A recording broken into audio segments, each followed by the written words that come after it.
ओम नमः शिवाय एवरीवन। तो आज मैं आप सब लोग के साथ में लेकर आई हूँ हमारी विष्णु जी की 10 अवतारों की सीरीज का 9th एपिसोड, यानी कि उनका 9th अवतार गौतम बुद्ध अवतार। तो ये अवतार इसलिए बहुत स्पेशल है क्योंकि इस अवतार के अंदर हमारे जो विष्णु जी का अवतार है बुद्ध अवतार, इन्होंने कोई भी फाइट वॉर या ऐसा कुछ लड़ाई वाला इस अवतार के अंदर नहीं है। और इस अवतार के अंदर सिर्फ ज्ञान का एक रिलीजन बना है। इस अवतार के थ्रू बौद्धिज्म बना है। तो इसकी कहानी कुछ इस प्रकार है। जब कलयुग स्टार्ट हुआ उसमें बहुत अधर्म था, और ये हम सब लोग को पता है कि कलयुग का मतलब ही पाप है। और कलयुग हमारे चारों युगों में से एक बहुत ही ज़्यादा पापी और क्रूअल युग है। तो उसकी स्टार्टिंग में तब विष्णु जी ने अपना फर्स्ट अवतार लिया, कलयुग का फर्स्ट अवतार। वैसे तो उनका 9th अवतार, पर कलयुग में जब बहुत ही ज़्यादा क्रूअल क्रूअल पीपल बिहेव कर रहे थे, तब उनने अपना कलयुग का फर्स्ट अवतार लिया, गौतम बुद्ध अवतार। ये एक बहुत ही ज़्यादा इंटेलिजेंट अवतार है और इसने एक पूरा रिलीजन बनाया है, बौद्धिज्म। तो एक बारी लुम्बिनी, जिसको हम लोग आज नेपाल बुलाते हैं, और वहाँ पर एक राजा थे, राधा शुद्धोधन और रानी महामाया। तो उनके घर मतलब रानी महामाया के एक चाइल्ड हुए और उनका नाम रखा गया सिद्धार्थ। और सिद्धार्थ मतलब जैसे 7 डेज का हुआ, 7 डेज के बाद में ही उनकी जो मदर थी वो पास अवे हो गई। जब वो पास अवे हो गई तब उन्होंने सोचा कि अब इसका ध्यान कौन रखेगा। तो फिर इसकी रिस्पॉन्सिबिलिटी दी गई उनकी मासी को, जो कि थी यानी गौतमी। तब उनकी मासी तो थी, पर वो साथ में उनकी स्टेप मदर भी थी।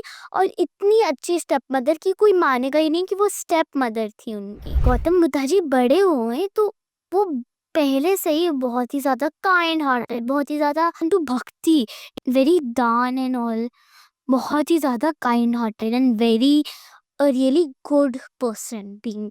तो obviously he is a lord, he is a god.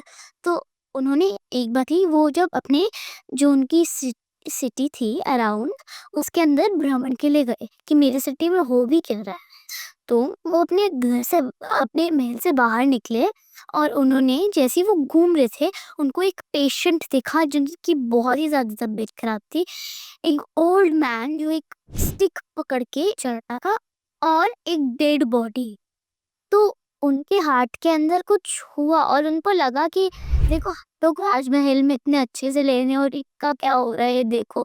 तो उनको बहुत दुख हुआ और उन्होंने उसके बाद में एक ऋषि, एक ओल्ड पर्सन देखे। तो उनने बहुत सारे गुरु से शिक्षा भी ली, पर उनको शांति मिल नहीं रही थी।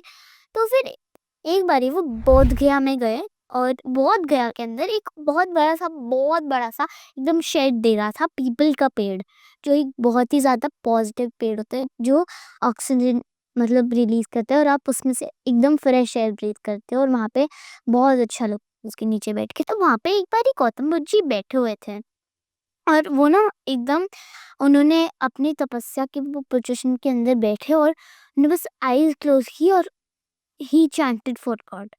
और उस टाइम पे पूर्णिमा की रात पर उनको अपना ज्ञान मिला, और जैसे ही उनके हेड के अंदर उनका ज्ञान गया, उनकी शांति गई, तभी उसी समय वो एक लॉर्ड बन गए, गौतम बुद्ध। ये आप लोग सोच रहे होगे कि गौतम बुद्ध हमारे को उनको क्यों बोलते हैं, क्योंकि गौतम बुद्ध इसलिए बोलते हैं क्योंकि उनका जो पालन पोषण किया था उनकी मासी, उनकी स्टेप मदर ने किया था, जिनका नाम था गौतमी। तो इसलिए उनको गौतम बुद्ध बोलते हैं। और उसके बाद में उन्होंने सबको ये सिखाया कि ना तो आप पूरी अपनी लाइफस्टाइल छोड़ के बस तपस्या के अंदर रहो, और ना तो आप सिर्फ तपस्या में रहो और पूरी अपनी लाइफस्टाइल छोड़ दो, या तो आप पूरी अपनी तपस्या छोड़ दो और अपनी लाइफस्टाइल के अंदर रहो। उन्होंने सब लोग को एक मिड वे चलना सिखाया। और 80 इयर्स के जब वो हुए, मतलब that's a very old age, और जब वो 80 इयर्स के हुए तब उन्होंने अपना शरीर त्याग दिया।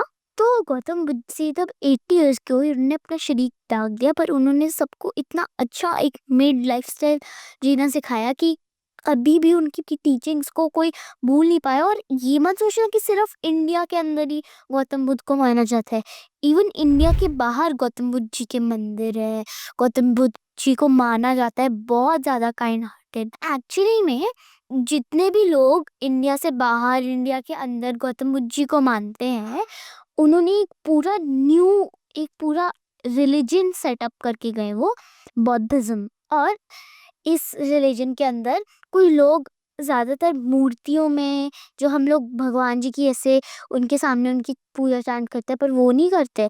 वो कहीं पर भी वो बैठ जाते हैं और वो वहाँ पर बैठ के अपने माइंड के अंदर आराम से एक क्वाइट जगह पे बैठ के वो बौद्धिज्म के, बुद्धा जी के टीचिंग्स को अपने दिमाग के अंदर लेके आते हैं और उनको पूरा मेस्मराइज करते हैं एंड पूरे उनके चैंट करते हैं। तब से हम सब लोग को इतनी शांति मिलती है। और अगर आपको मेरी वीडियो अच्छी लगी तो प्लीज़ मेरे चैनल को सब्सक्राइब कर देना और बेल आइकन दबाना मत भूलना। और प्लीज़ मुझे बताना कि कमेंट्स में कि मैं कौन सी वीडियो अगली बनाऊं। Thank you.